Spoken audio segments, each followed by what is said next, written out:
Shrimad Bhagvatam, first canto, first chapter.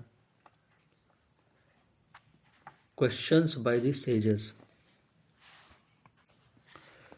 O my Lord Shri Krishna, son of Vasudeva, O all-pervading personality of God, I offer my respectful obeisances unto you. I meditate upon Lord Shri Krishna because he is the absolute truth and the primeval cause of all causes of the creation, sustenance, and destruction of the manifested universes. He is directly and indirectly conscious of all manifestations, and he is independent because there is no other cause beyond him. It is he only who first imparted the Vedic knowledge unto the heart of Brahmaji, the original living being. By him, even the great sages and demigods are placed into illusion, as one is bewildered by the illusory representation of water seen in fire or land seen on water. Only because of him do the material universes, temporarily manifested by the reaction of the three modes of nature, appear factual, although they are unreal.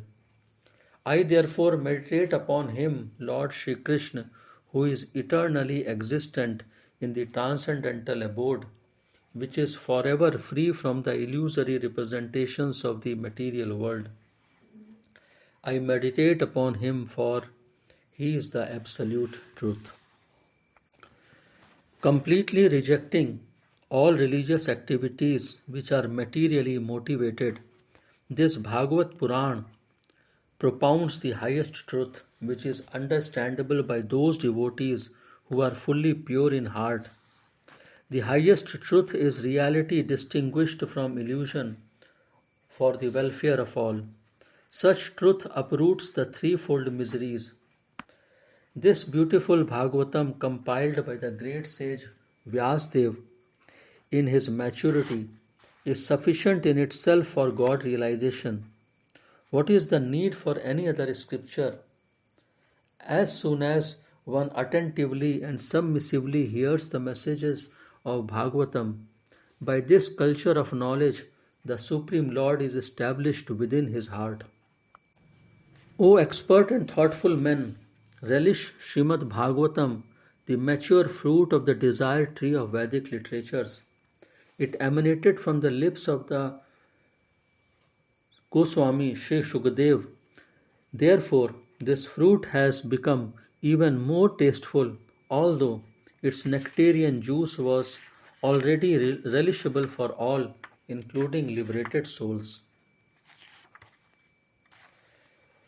Once in a holy place, in the forest of Naimisharanya, great sages headed by the sage Shaunak assembled to perform a great 1,000-year sacrifice for the satisfaction of the Lord and his devotees. One day, after finishing their morning duties by burning a sacrificial fire and offering a seat of esteem to Shri Sut Goswami, the great sages made enquiries with great respect about the following matters. The sages said, Respected Sut Goswami, you are completely free from all vice. You are well versed in all the scriptures famous for religious life, and in the Puranas and the histories as well, for you have gone through them under proper guidance and have also explained them. Being the eldest learned Vedantist, O Sut Goswami, you are acquainted with the knowledge of Vyasdev, who is the incarnation of God, and you also know other sages who are fully versed in all kinds of physical and metaphysical knowledge. And because you are submissive, your spiritual masters have endowed you with all the favors bestowed upon a gentle disciple. Therefore, you can tell us all that you have scientifically learned from them. Please, therefore, being blessed with many ears, explain to us in an easily understandable way what you have ascertained to be the absolute and ultimate good for the people in general. O learned one, in this iron age of Kali Yuga, men have but short lives. They are quarrelsome, lazy, misguided, unlucky, and above all, always disturbed.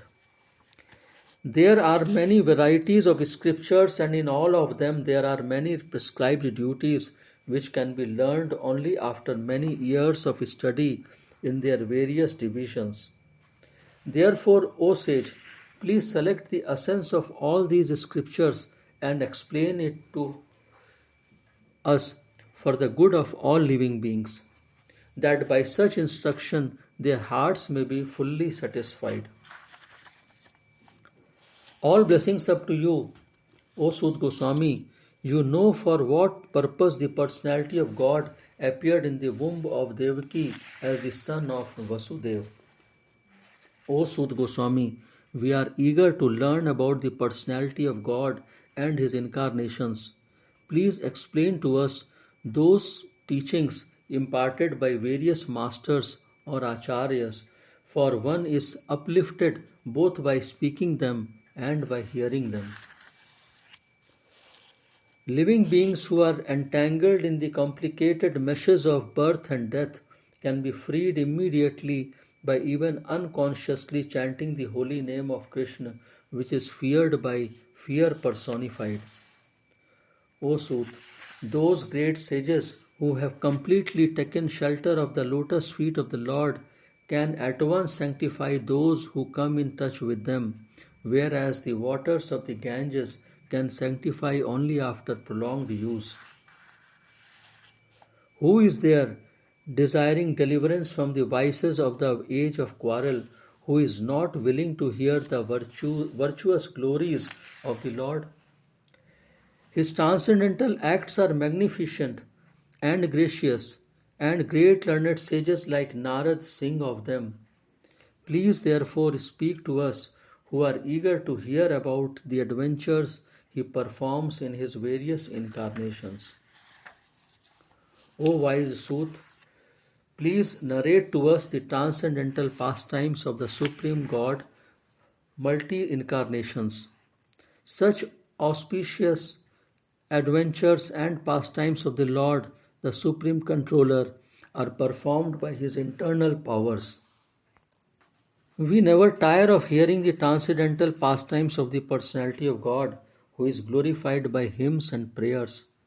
Those who have developed a taste for transcendental relationships with him relish hearing of his pastimes at every moment. Lord Shri Krishna, the personality of God, along with Balaram, played like a human being, and so masked, he performed many superhuman acts. Knowing well that the age of Kali Yuga has already begun, we are assembled here in this holy place of Naimishraya to hear great length the transcendental message of God, and in this way perform sacrifice. We think that we have met your goodness by the will of providence, just so that we may accept you as captain of the ship for those who desire to cross the difficult ocean of Kali, which deteriorates all the good qualities of a human being. Since Shri Krishna, the Absolute Truth, the Master of all mystic powers, has departed for his own abode, please tell us to whom the religious principles have now gone for shelter.